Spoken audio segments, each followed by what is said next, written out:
So you got a 2015 and up Chrysler 300S or whatever, and you want to go from that to that. Stay tuned.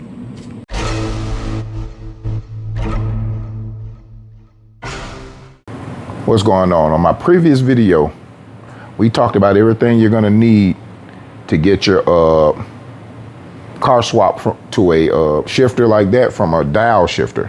We talked about we need the shifter, shift boot, pry tool, screws to go into the shifter, and a D-pinning tool, unless you actually have the plug and wire to go and you can splice it together, which I don't. I want to give a shout out to Seems Legit Garage. They actually sell the plugs that go into here if you're not scared of D-pinning, which I'm not. So let's get started. First thing we are going to do is unplug the battery, please. All right, now that we got the power off, we want to go ahead and get a pry tool. We want to pry this off. Typically, you just need a pry tool, so I'm going to use the pry tool for my shift boot. You got a few tabs right here, and you just pop it up, and they should just pop right on up. So you got one right there. All right, got some over here. All right, so we got that popped up. Simple enough. There's 4 screws that go in here. And that's pretty much all this is, and that pops out. Go ahead and unplug this. See if I can get you to see this. There's a pin right here on this plug. It goes up to lock, back to unlock. So you want to pull it back, slide out. That's it. This is out. At this time, if you want, you can go ahead and start cleaning, you know, whatever you got here. Mine is kind of dirty. There, boom, clean. All right, we got it cleaned out just a little bit, not too much. But next we're gonna pull the shifter out itself. You can use a 7, which I got a 7, or you can use a Phillips head. 4 little screws, get that out of there. She comes out. This is your shifter. You're left with the bezel, which I'm gonna keep this bezel. And we're gonna try to get this shifter in here. So what we're gonna have to do now is we wanna get this shifter set up for that. We're gonna have to remove the boot. But before we move the boot, we gotta line these pins up. So how you wanna do this is you wanna remove the pins from here out of this plug, put it into your new plug that came on Seems Legit. And once you get that done, you're pretty much set. All right, first things first, you wanna get this plug off of here. You wanna get the pins to themselves. But what you have to do is on these plugs, they have a backing that holds the actual wires into the plug. Let's see if we can zoom in on that. All right. They got some backing plugs. What you want to do is get some kind of pry tool. You want to pry this little piece off on both sides. Let's see if I can get it done right here. All right. So we got that pretty much off of here. This is the backing for the pins right there. That's what's holding them on. So we got that off of there. Now, what we want to do is D-pin this. And I got a D-pinning tool right here. And all you're going to do with the D-pinning tool is you're going to stick it into the top of the pins, push down, and pull the cable that's on this side. Now let me jump in and say D-pinning is not easy. You may want to go on YouTube to check on how to pin and D-pin a socket or a plug. I ended up actually splicing the wires into the new pins and popping them into the new plug. That seemed to be the easiest way, and you might find it easier. Just choose which one is best for you. All right, and just like that, we got that pinned up. We got the new pins put in.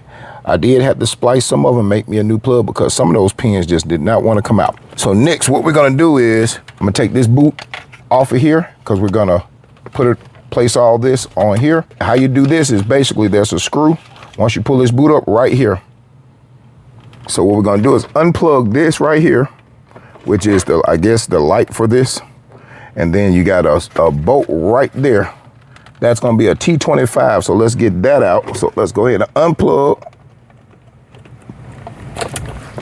All right, we're gonna unplug that. We're gonna hit this with the T25 bit. Make sure you got the right one, because it's kind of tight, because it got that leather boot on it. But once you get this off, the whole top should come off. All right, and just like that, with just a little bit of twist, that comes right off and the whole boot comes off. Now, what we're gonna do now is I'm gonna, like I said, I got this new boot that I'm gonna put, let's lay this down. I got this new boot that I'm gonna run under here on this one. So we're gonna fix this up some kind of way to make this go on there. So I'm gonna take these leathers off and I'm gonna fix this some kind of way up in here. And once I get that done, I'll be right back with you. Okay, so I definitely have to apologize because I had to break out and leave. Then I had to come back and realize where everything was. But at the end of the day, we got it done.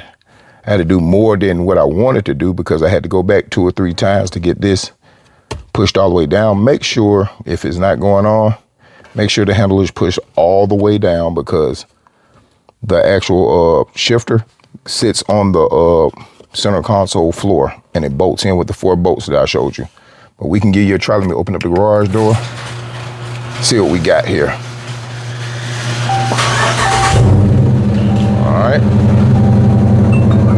Open, turn that on. All right, so that's red. Got reverse. That's red. Camera works. Let's go back to drive. You see it? That's neutral. Drive. Let's go over here to shift. And as you see, it's in manual mode. It's showing sport mode on mine. Let's take it back to regular. Back to drive. Let's put it in park. I'm not gonna say it's a hard thing. The hardest thing about this job was actually depinning everything. If you don't know how to depin, I highly suggest buying the plug with the cord already and just connecting the colors. Because depinning, if you don't know what you're doing, get somebody who knows how to depin. Or man, I started depending and got 2 or 3 of those pins out, and I said, you know what, this is a lot. So I gave it a little length, snipped them, and then I spliced. I mean, it came out good. Like I said, it's not a hard thing to do. It's pretty tedious. Now I'm gonna jump back in because I know there are some questions about how did I finish. I basically used the 4 screws from the shifter to put at the bottom of the bezel, and I ran it like that. I will add glue to it a little bit later, but as for the shifter itself, once you put it in manual, your car, well, my car, since it's a S version, it will go into S. You cannot shift manually with the shifter. You still have to do it from the pedal shifters on the steering wheel if you have those. But you will have to do that in drive and not in manual mode. If you slap it in manual mode, your car will be in sport mode. That's just a heads up before any questions come. Remember this, manual, it'll put you in sport. Like I said, the boot from Amazon, I used my Chrysler 300 bezel. I got a Mustang boot. What else did I get? I showed you the screws I got off of Amazon. On the 300 with the Challenger, I will tell you this. The M1 by 6 by 35, the back 2 are just fine. The front 2 bolts, they need to be shorter.